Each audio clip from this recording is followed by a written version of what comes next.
The summer heat is scorching, and so is the betting action across Major League Baseball as we head into a stacked July 27th slate that's tailor-made for value hunters, prop sharps, and parlay junkies alike.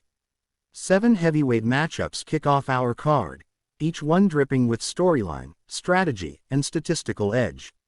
We're diving deep into the Bronx where the Yankees and Phillies battle in an interleague brawl that screams playoff preview. We shift over to the desert as the Pirates try to survive a Diamondbacks offense that's been tearing the seams off the ball. Baltimore hosts Colorado in what looks like a pure hitter's paradise, while the Red Sox head west to take on the juggernaut Dodgers in a coastal showdown that could shift weekend momentum. Back in Toronto, the Blue Jays welcome the Tigers in a critical pitching duel for two teams trying to steady their midseason form. Cincinnati and Tampa Bay might look like a quiet game on the surface, but under the hood, this is a clash of clutch bats and bullpen volatility. And then, it's Chicago versus Chicago. The Windy City showdown between the Cubs and White Sox with bragging rights and betting gold on the line. We've broken down every edge, every angle, every sharp trend, so whether you're chasing value in a SGP or loading up on total bases props, we've got you locked in.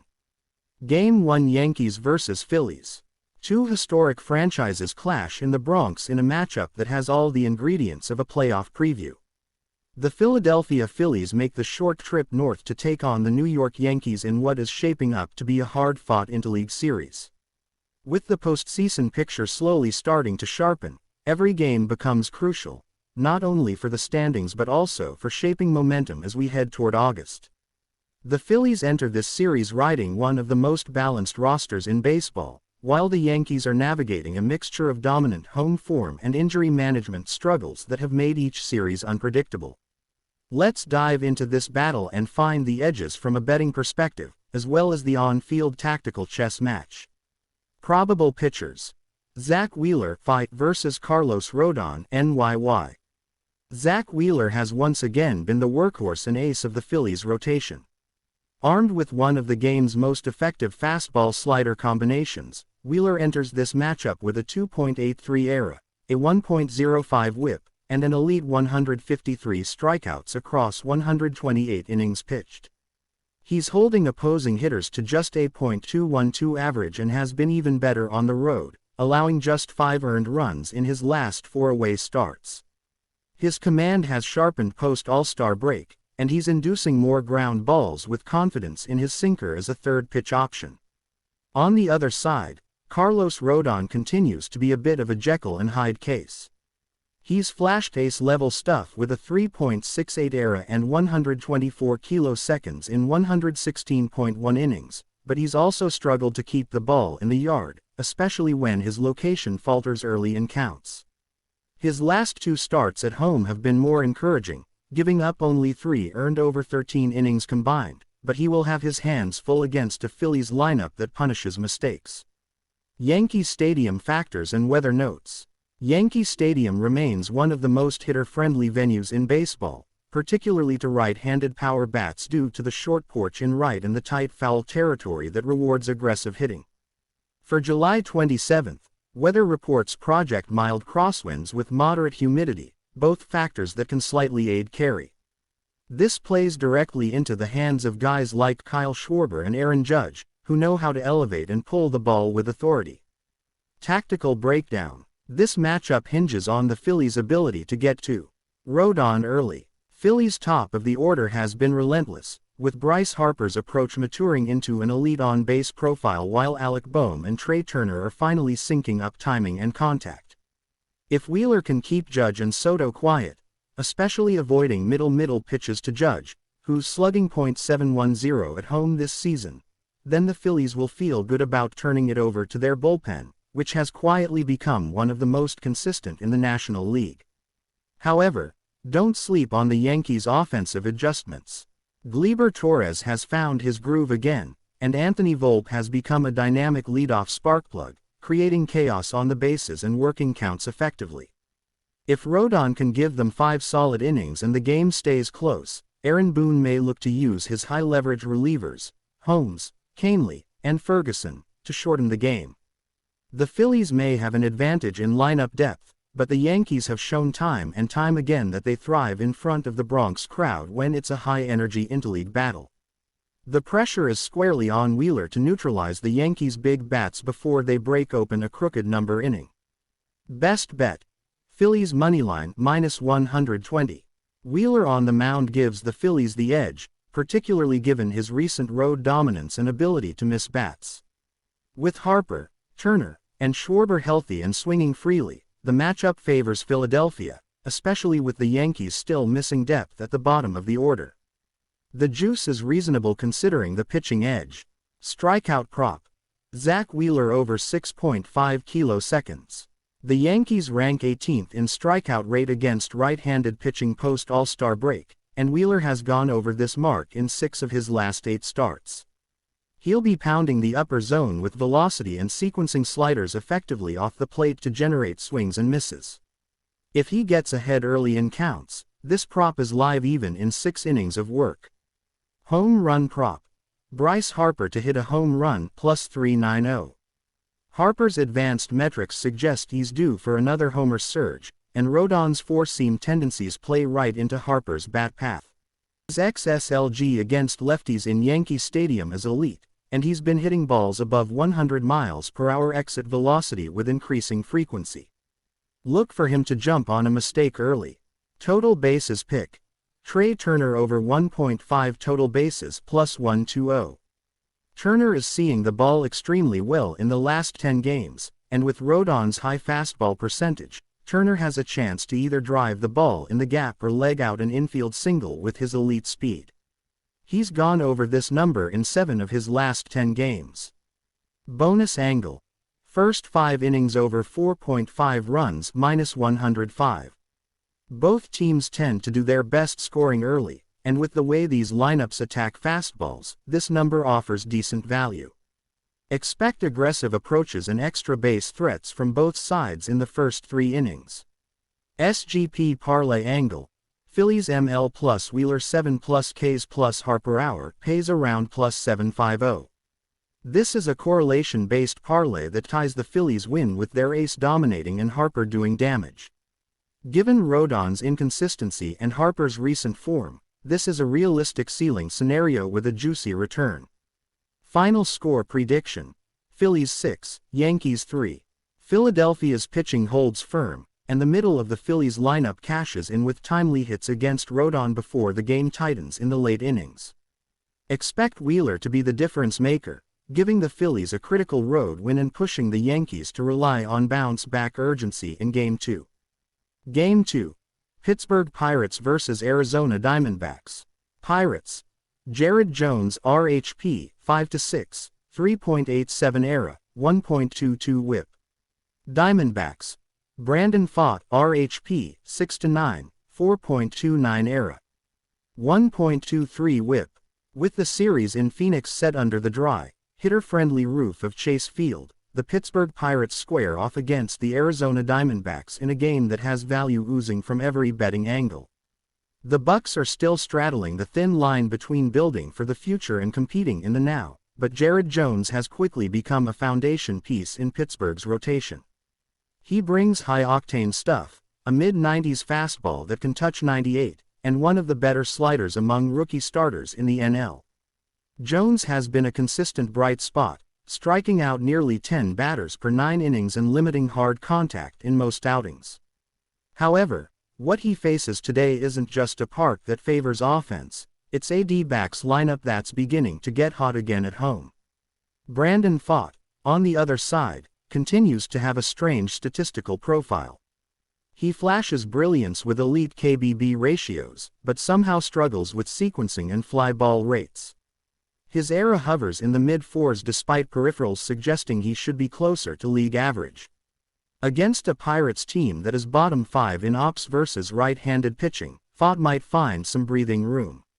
However, the young Bucks, particularly Jack Sawinski and Brian Reynolds, have punished mistake fastballs all year, and Pfaadt gives up home runs at a rate near 1.5 per 9 innings.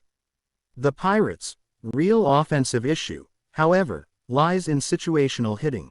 They're among the worst in the majors with runners in scoring position, hitting just .211 in those clutch situations. In terms of approach, this feels like a pressure cooker for both teams.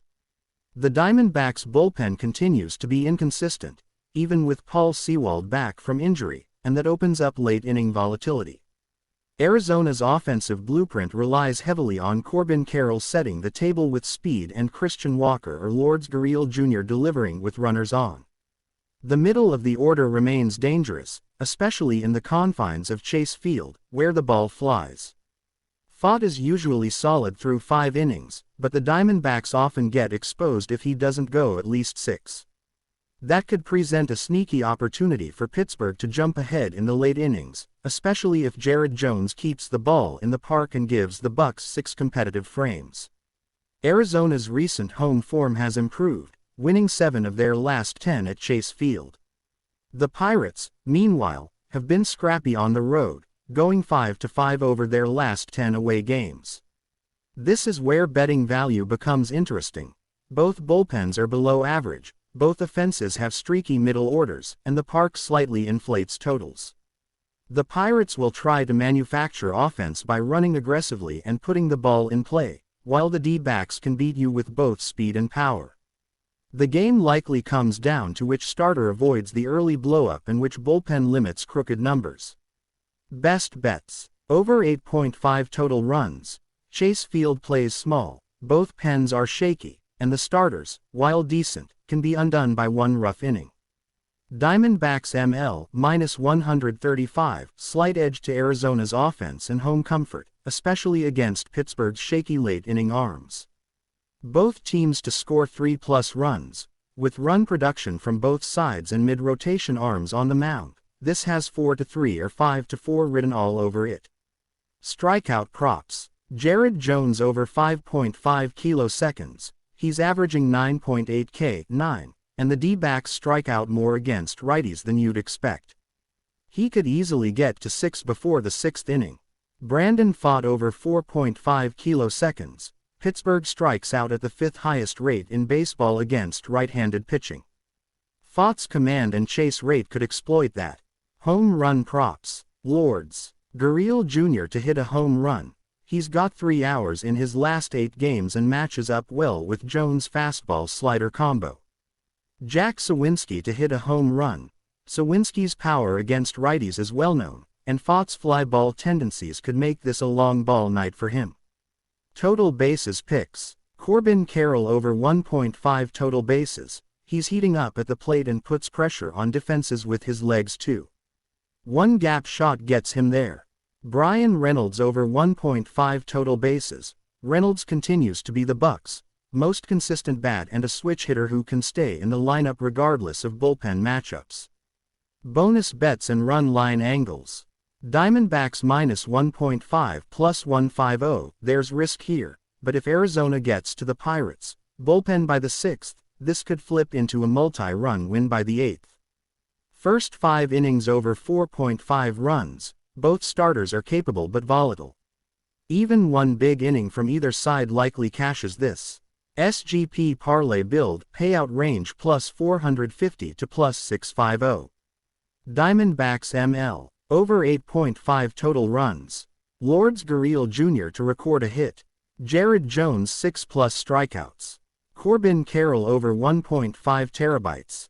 This parlay leans into value props and a relatively high-scoring narrative that makes sense given the setting and starters. Final score prediction. Diamondbacks 6, Pirates 4. The D-backs should squeak this out thanks to a better top half of the lineup, home field advantage, and just enough bullpen coverage to prevent Pittsburgh's scrappy offense from stealing it late. Jared Jones keeps the Pirates close, but the Diamondbacks string together enough timely hits to walk away with a solid W. Game 3. Baltimore Orioles vs. Colorado Rockies. Orioles. Grayson Rodriguez RHP. Rockies. Ryan Feltner RHP. The Orioles, one of the most complete teams in the American League this season, enter this interleague matchup with momentum and a considerable edge on the mound. Grayson Rodriguez has been emerging as a potential ace in this rotation, and his recent starts reflect just how dominant he's been at home. With a high-velocity fastball, a refined slider, and improved command of his changeup, Rodriguez has posted a 2.87 ERA over his last 6 outings with a strikeout rate north of 28%. What's key is how he attacks early counts to induce weak contact, then ramps up the heat with 2 strikes. He's holding righties to a .218 average and doesn't allow much hard contact. On the other side, Ryan Feltner is struggling. Despite flashes of promise, his road splits are brutal. A 5.83 ERA away from Coors Field, combined with a 1.45 whip and poor command in high-leverage spots, has made Feltner a liability in non-Coors environments. That doesn't bode well against a lineup like Baltimore's that punishes mistakes and excels at taking pitches deep into counts. Feltner's slider has been particularly hittable when left up in the zone, and that's exactly where Adley Rutschman and Gunnar Henderson thrive. Baltimore's offensive approach is aggressive but smart. They feast on fastballs, rank top 5 in barrel rate, and they slug especially well against below-average velocity arms, which makes Feltner a prime target. Cedric Mullins and Jordan Westburg have heated up of late, giving the Orioles additional production at the top and bottom of the lineup. Their ability to hit with runners in scoring position is another dagger. They've posted a .288 average with RISP over the last 10 games, while the Rockies sit dead last in that metric. Colorado's offense is always a different animal outside of Coors. The thin air of Denver pads their slugging numbers, but the transition to sea-level ballparks like Camden Yards drastically affects their exit velocity and launch angle effectiveness. Players like Ryan McMahon and Brenton Doyle have been ice cold on the road, with ops drops of over 250 points compared to home. Against a fastball-slider combo like Rodriguez's, they are unlikely to get into rhythm early. Baltimore's bullpen has been a revelation. Craig Kimbrell has found his form, Yennier Cano continues to dominate in middle relief, and Cionel Perez has been excellent against lefties. Meanwhile, Colorado's bullpen ranks near the bottom in ERA, FIP, and inherited runners stranded. This game could tilt heavily in Baltimore's favor if they chase Feltner early and hand the game to a compromised bullpen. The park factor at Camden Yards plays neutral to slightly pitcher-friendly, especially with the left field wall adjustments. But with warm summer temperatures and wind blowing out, the ball could carry on mistake pitches, which means hitters who punish mistakes, like Anthony Santander and Colton Cowser, become highly valuable in this setup. Best bets. Orioles minus 1.5 run line. Orioles first 5 innings minus 0.5. Over 5.5 team total runs for Orioles. Baltimore's edge in every facet of this game, starting pitching, bullpen, offense, and clutch situational hitting, makes the run line a value. The first 5-inning line is even more secure given the mismatch between Rodriguez and Feltner. Strikeout props. Grayson Rodriguez over 6.5 kiloseconds. Rodriguez has cleared this line in 4 of his last 6 starts and faces a Rockies team that ranks 3rd in strikeout rate versus righties over the past 2 weeks. Given his swinging strike rate and Colorado's road woes, this prop has juice. Home run props. Gunnar Henderson to homer. Adley Rutschman to record 2+ total bases alt angle. Henderson's swing path and power profile make him a prime candidate to crush a mistake fastball or hanging slider. Rutschman has been extremely consistent at home, and Feltner has been torched by switch hitters. Total bases picks. Colton Cowser over 1.5 total bases. Jordan Westburg to record a hit and score a run. Cowser is slugging .480 at home and has had success against righties with below-average fastballs. Westburg's speed and contact make him a sneaky play for runs scored props and total bases. Bonus bets and run line angles. Orioles to score in the first inning. Yes. Feltner over 1.5 walks issued. Baltimore starts hot at home, especially when Mullins and Gunnar set the tone early. Feltner has walk issues when he falls behind, especially with the Camden Yards backdrop playing against visiting pitchers unfamiliar with the batter's eye. SGP parlay leg, same game parlay idea.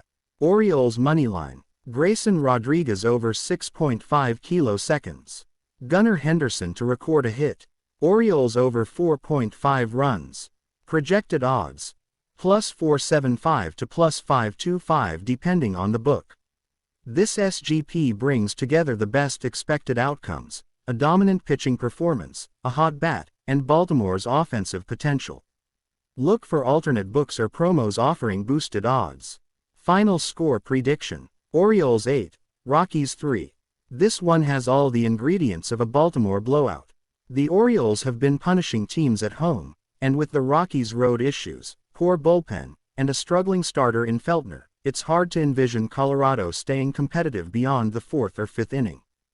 Grayson Rodriguez should cruise through 6 innings with high strikeouts, while the O's bats generate runs in bunches, particularly in the middle innings. Unless Baltimore plays down to their opponent, which has happened before, this game should be lopsided. Game 4: Red Sox vs. Dodgers. This Red Sox vs. Dodgers matchup on July 27 has all the elements of a high-octane Saturday night baseball clash. Fenway Park will be buzzing, but this one unfolds under the lights in Los Angeles, a primetime interleague battle between two teams that may well be heading toward October relevance, but with entirely different trajectories.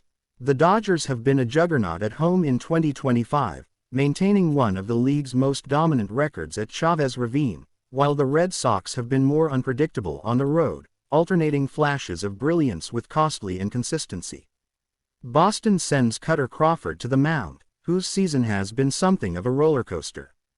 Crawford is sporting a SUB 4.00 era but is coming off back-to-back starts where he struggled to command the zone, particularly when working deep into counts. His whiff rate remains solid, and his cutter-curveball combination is still a problem for right-handed hitters, but elite lefty hitters have punished him this season. That's particularly concerning when facing a Dodgers lineup that will throw Max Muncy, Shohei Ohtani, and Freddie Freeman at him early and often. On the flip side, the Dodgers counter with young righty Gavin Stone, who's quietly putting together one of the better third starter campaigns in the National League. His fastball velocity is modest compared to the league's elite arms, but his location and ability to tunnel his slider with a diving changeup has made him extremely tough on both lefties and righties. Stone has allowed just 4 homers over his last 7 starts and owns a whip south of 1.10 in that stretch. Against a Red Sox lineup that is slugging just .373 over the last 30 days against right-handers on the road, Stone profiles as a serious value play here. Even Rafael Devers, Boston's biggest threat, has seen his ops dip under .800 over the last 15 days, and if he doesn't deliver in clutch spots, the rest of the Boston offense lacks the punch to keep pace with Los Angeles. What also makes this matchup compelling is the tactical contrast between how each manager handles pitching changes and base path aggression. The Red Sox are often too passive in hit-and-run scenarios, and their bullpen usage trends conservative. The Dodgers, however, are aggressive in all phases. They'll press the issue early, especially if they sense Crawford laboring through long innings. Expect Mookie Betts and Ohtani to be active early, trying to extend at-bats, and working for early walks to wear down Crawford. The Red Sox's bullpen has held its own statistically, but it's largely untested against a lineup this stacked, especially in high-leverage innings. And if Crawford exits before the 6th, there's a high probability the game opens up for a multi-run Dodgers middle-inning breakout. Weather should be neutral in LA, cool with light winds blowing in from left field, meaning most of the power damage will have to be earned with pull shots or mistake pitches left up in the zone. That favors hitters like Ohtani and Smith, who've feasted on middle fastballs. Meanwhile, the Red Sox might struggle to string together multi-hit innings unless someone like Jarren Duran gets on base multiple times and puts pressure on Stone from the leadoff spot. But asking that much from Boston's table setters seems like a long shot given Stone's elite command metrics this month. Bettors will want to eye the Dodgers team total, which has hit over 4.5 runs in 7 of their last 10 home games against right-handed starters. Another spot to target is the Red Sox strikeout line. Boston is averaging 9.2 strikeouts per game over their last 12 games on the road. Stone's K-prop may not be listed aggressively, but he has the command and pitch mix to rack up 6+ against this current version of Boston's lineup. Looking at the value plays, the Dodgers are currently listed as -155 favorites on most books with a total hovering around 8.5. That's about right given the pitching matchup, but we still see angle on the run line due to Boston's risk of bullpen collapse after the fifth inning. It also wouldn't be shocking to see the Dodgers cover the 1.5 if Crawford gives up a crooked number early, and LA's elite back-end arms close it out. The Red Sox aren't built to come from behind against elite arms like Gratterall, Phillips, or Ferguson. In terms of home run props, Shohei Ohtani remains the guy you can never count out. He's gone deep in 3 of his last 5 games and has feasted on pitchers with average velocity like Crawford. Another longshot worth consideration is Jason Hayward. He's been quietly productive and has hit fastballs middle in extremely well all year. For the Red Sox, Devers is always a threat, but it might be worth fading him here against a pitcher who limits slug from left-handed bats. Total bases markets also offer sneaky value here. Will Smith has consistently delivered 2+ TB games against soft-throwing righties, and he should have at least 2 high-leverage abs with runners on base. Look to him for a prop ladder, 2+ at +115, and 3+ at juicy plus money. Putting together a same-game parlay, you might start with Dodgers ML, Ohtani to get a hit, and Gavin Stone 5+ strikeouts. That should sit around the +250 range depending on your book. Add Will Smith 2+ total bases and you push that number into the +400 zone, a smart play with correlated value. Final prediction. Dodgers win 6-3. Stone delivers 6 quality innings, Ohtani gets on base 3 times, and the bullpen shuts it down after Crawford exits early. The Red Sox struggle to generate traffic beyond Devers and Duran, and the Dodgers take control of the game in the middle innings. It's a prime spot to back Los Angeles in nearly every market, straight bets, props, and parlays, against an overmatched Boston squad traveling cross-country in the middle of a tough West Coast swing. Game 5 Tigers vs. Blue Jays. The showdown between the Detroit Tigers and Toronto Blue Jays on July 27 promises more than just a regular season matchup. It's a strategic test between two clubs trying to shape their identity in the second half of the season. The Tigers, still hovering below .500 but showing flashes of growth, are relying on the consistency of right-hander Reese Olson, who brings a deceptive pitch mix that's been particularly effective on the road. Olson has been one of the few bright spots in Detroit's rotation this year. Despite a losing record, his ERA has hovered in the mid-3s, and he's shown excellent command and poise, especially when working with a lead. On the other side, Toronto counters with Chris Bassitt, a seasoned veteran who continues to grind out quality innings. Bassitt's era has fluctuated, but his ability to get weak contact and pitch deep into games makes him a crucial asset to a Blue Jays team still trying to find offensive consistency. Toronto's offensive blueprint revolves around the big bats of Vladimir Guerrero Jr. and Bo Bichette, but the production hasn't always matched the pedigree. Guerrero's numbers have stabilized after a sluggish first few months, and his recent home-road splits suggest that he could be in line for a strong performance at Rogers Center. Bichette, on the other hand, has battled inconsistency and minor injuries but remains a threat whenever he's locked in. Supporting bats like Dalton Varsho and George Springer are key wild cards. Varsho, who provides both power and elite defense in center field, can change a game with a single swing or diving catch, while Springer, although showing signs of decline, still carries veteran leadership and clutch DNA. The Blue Jays have struggled against righties with high changeup usage, and Olson's changeup is among the best in the American League, often generating whiffs well above league average. That could create trouble for Toronto's right-handed heavy lineup unless they make quick adjustments at the plate. On the Tigers' end, their offensive engine has been driven lately by Riley Green and Kerry Carpenter. Green, one of the most promising young outfielders in the league, has been torching fastballs and improving his plate discipline. He's also learned how to create lift and extend at bats, which has led to more consistent extra base power. Carpenter, meanwhile, remains one of the most underrated left-handed sluggers in baseball. His ops versus right-handed pitching is over .850, and his bat has carried the Tigers through several close games. Spencer Torkelson, however, continues to be a point of frustration. The former #1 overall pick hasn't found his rhythm and his ground ball rate remains too high for a power-hitting corner infielder. If Detroit hopes to string together offense in this series, it needs more than just singles and scattered walks from their middle of the order. That puts pressure on their supporting cast, guys like Matt Vierling, Colt Keith, and Jake Rogers, to generate timely hits.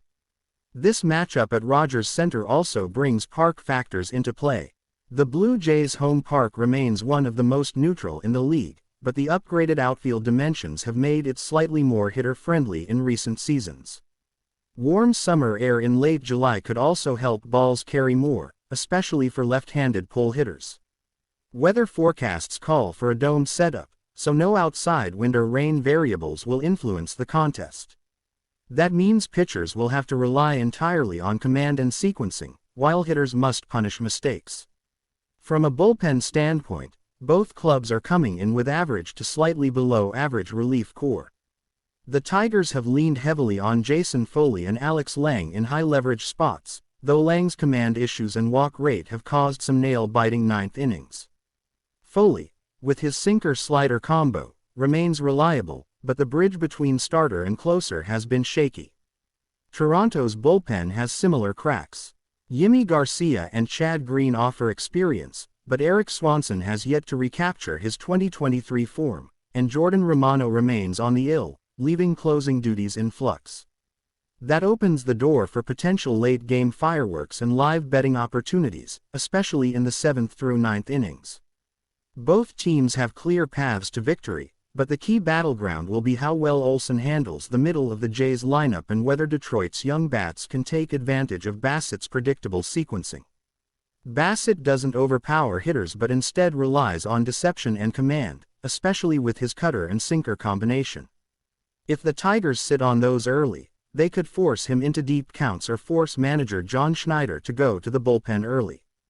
Toronto's best shot comes from exploiting any mistake Olsen makes in the zone with runners on base. The Blue Jays have done well this year when they string together 2-out hits and extra base power late in games. The Tigers cannot afford to walk the bottom of the order or hit batters, their margin for error is simply too thin.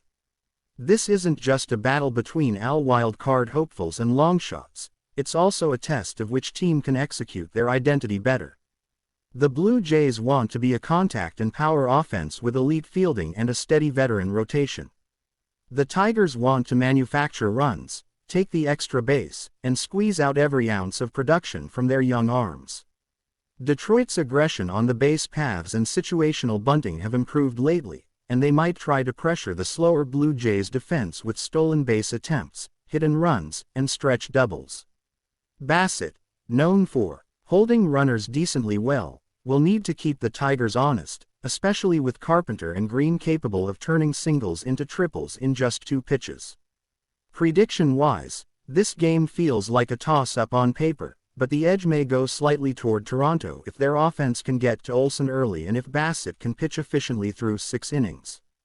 The Tigers will need to win the early innings to avoid exposing their shaky middle relief arms. If they're tied or behind by the 7th, Toronto's deeper lineup and home field advantage could swing the game. However, if Olsen shoves and Detroit's top order makes early noise, this could easily swing in favor of the road team. Expect a 1-run margin either way, and a potential total that lands in the 7 to 8 run range. Game 6 Reds vs. Rays. At Tropicana Field on July 27, the Cincinnati Reds roll into St. Petersburg to take on the Tampa Bay Rays in a matchup where contrasting identities meet.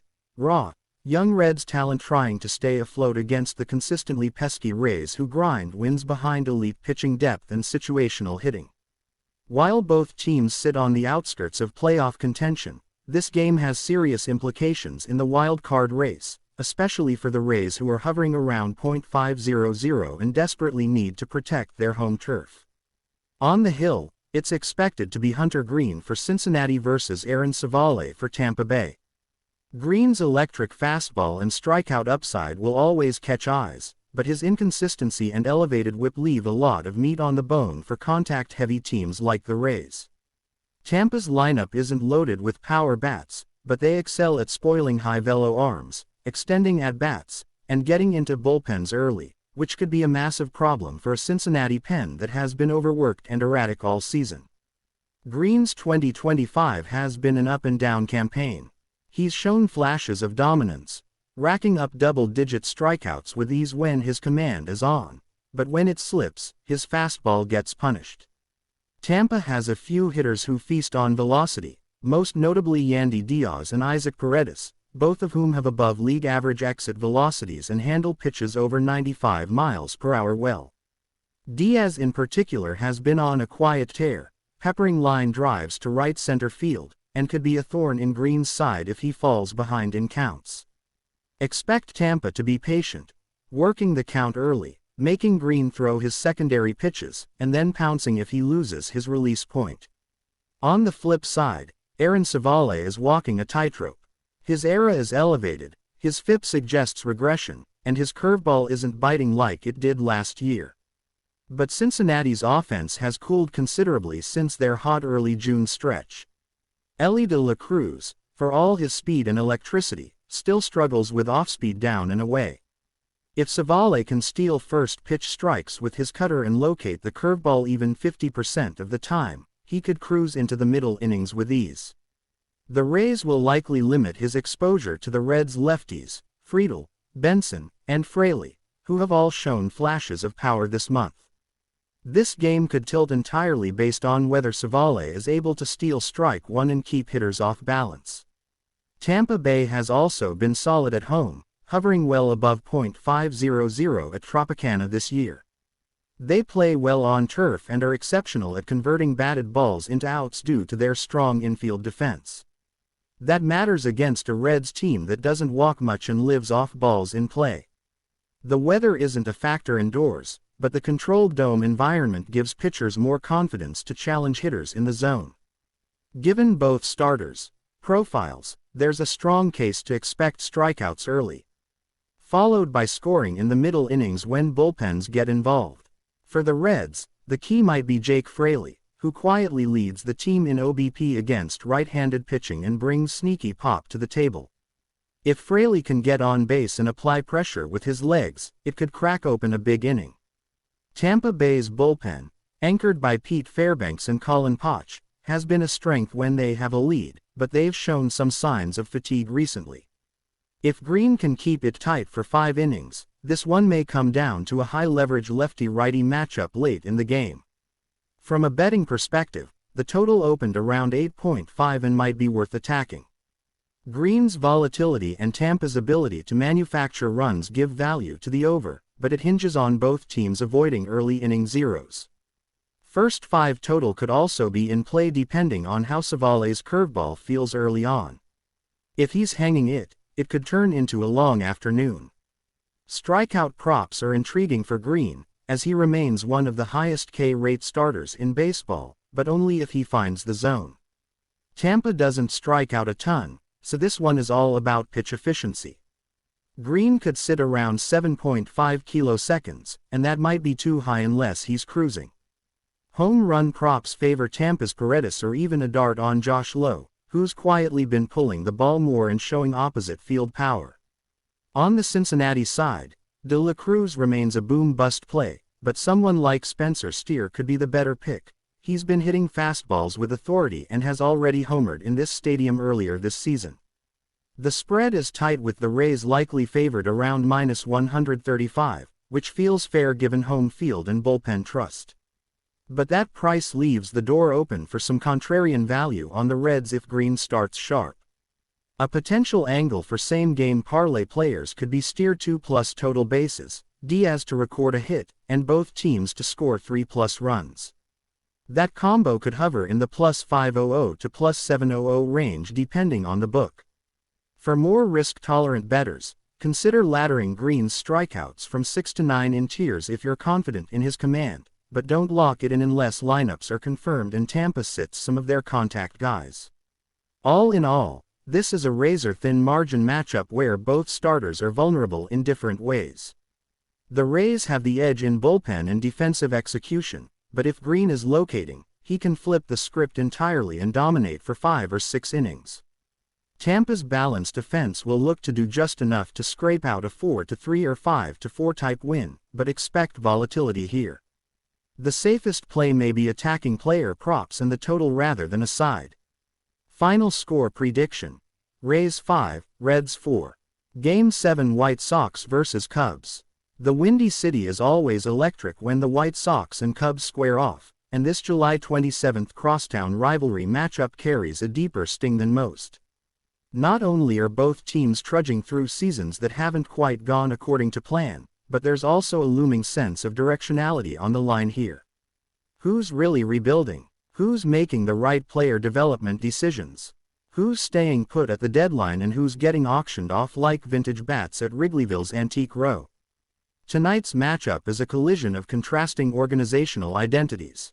The White Sox come in still anchored by a few remnants from their last great playoff push, Luis Robert Jr. being the centerpiece, while the Cubs, though underperforming in 2025 compared to last year, have shown flashes of upward mobility under the guidance of guys like Seiya Suzuki, Nico Horner, and Ian Happ. But this game is less about team momentum and more about exploiting matchup specifics, because when we dive into the tactical layers of this one, it reveals multiple betting windows that are simply too juicy to ignore. Starting on the bump for the Southsiders is Eric Fedda, who despite a relatively strong season in terms of ERA and strikeouts, has been prone to melting down on the road against righty-heavy lineups. Wrigley Field, even without high winds, is not where you want to be if you struggle to keep the ball in the yard in late July. Fedda's last 4 outings against teams ranked top 15 in ISO versus right-handed pitching have seen him allow a combined 16 earned runs over just 21 innings. His cutter-slider combo works well against aggressive lefties, but the Cubs lineup, especially the top half, is patient and relentless when hunting middle and sinkers. Suzuki and Horner in particular have shredded low-velocity righties this season, and Fedda's average 4-seam and sinker velocity both sit below league average. That's a bad recipe against a team that has mashed soft-tossing pitchers all year long. And it gets worse when you consider the defensive inefficiencies behind Fedda. Chicago's infield defense ranks bottom 5 in outs above average, which gives added life to ground ball teams like the Cubs, who love to grind out at bats and shoot base hits through the holes. On the other side, the Cubs will counter with lefty Justin Steele, who's been solid in terms of limiting home runs but hasn't quite recaptured his 2023 magic. Still, there's reason for optimism here from a Cubs backer's standpoint. The White Sox rank dead last in the majors in batting average and ops versus left-handed pitching this year, and their lineup becomes incredibly thin once you get past Luis Robert. Eloy Jimenez is still out, and Yoan Moncada has been a shell of his former self. Chicago's righty-heavy lineup hasn't translated to results against southpaws because of their atrocious plate discipline and near-league worst contact rate. In fact, only 2 players in the White Sox's expected starting lineup have an OPS over .700 vs left-handed pitching since the start of June. That's abysmal. Steele's biggest weakness is when he gets behind in counts and has to throw his fastball over the heart of the plate. But when you're facing the most impatient offense in baseball, that's not something you really have to worry about. Expect Steele to pitch deeper into this one than he has in his last few starts, possibly pushing into the 7th if pitch count stays manageable. This one also comes down to late-inning edges. The Cubs' bullpen, while not elite, ranks solidly in the top 12 in both xFIP and KBB% over the past 30 days. The White Sox bullpen, on the other hand, is a disaster, particularly in high-leverage situations. They've blown 6 saves this month alone and are giving up more than 1.5 home runs per 9 innings over their last 20 games. Add to that a shaky road record and poor bullpen era outside of guaranteed rate field, and you start to see where this could unravel late. Even if this one is close early, you have to trust the Cubs' ability to plate insurance runs between innings 7 and 9, especially with switch-hitting depth and aggressive base running. Chicago ranks top 10 in stolen base success rate, and the White Sox have the 3rd worst caught stealing rate in the league. Even small advantages like that can tilt a close rivalry game. Weather-wise, Wrigley Field is forecasted for mild winds, nothing too crazy that should skew totals dramatically, but always worth watching as first pitch nears. Still, expect mid-80s temps and moderately humid conditions, which typically favor hitters if pitchers don't have wipeout stuff. That leans toward value on early scoring props and total bases overs on Cubs hitters. Speaking of which, there are several players screaming value on the prop market. Ian Happ has been hitting rockets over the last 10 days, and has 5 extra base hits in his last 30 plate appearances. He's hitting .290 against righties over the past month, and his swing path matches up perfectly with Fetta's sinker-heavy approach. Look for Happ over 1.5 total bases as a juicy mid-odds play. Another solid play is Dansby Swanson over 0.5 RBIs, especially if he bats 6th and gets on base behind Suzuki and Bellinger. Steele should have the easier matchup, but the safest prop play on the White Sox side might be Luis Robert Jr. over 1.5 total bases or a solo home run. If anyone dents Steele, it'll be him. He's slugging over .600 against lefties and remains the only consistent bat in that lineup. Strikeout prop-wise, Steele should clear 5.5 if the line is anywhere near even money. The White Sox rank 28th in K% vs lefties over the past 60 days, and 5 of their projected starters have strikeout rates over 26% against southpaws. That makes this a strong leg for any SGP or even a solo wager. For Fetta, though, the under might be more intriguing if the Cubs work counts early, which they've done well at Wrigley, ranking 5th in walk rate at home this year. Run line-wise, the Cubs -1.5 offers legitimate value if you're chasing plus money, and teasing it with the full game under might be smart if you trust Steele to hold it down early.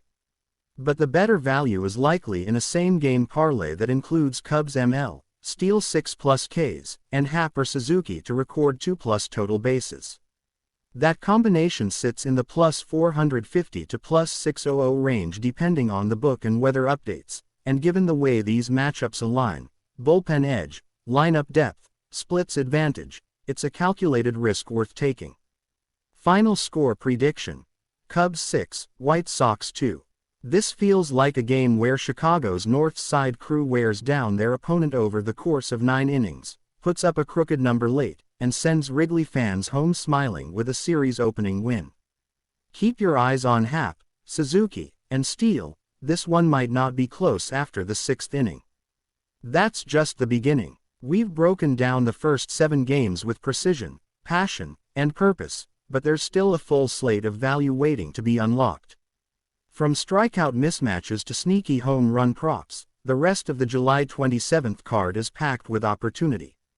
So if you're serious about getting ahead of the line and beating the books, don't miss part 2. We've got full breakdowns of the remaining 8 matchups, sharper insights, more best bets, and deeper angles, all coming your way.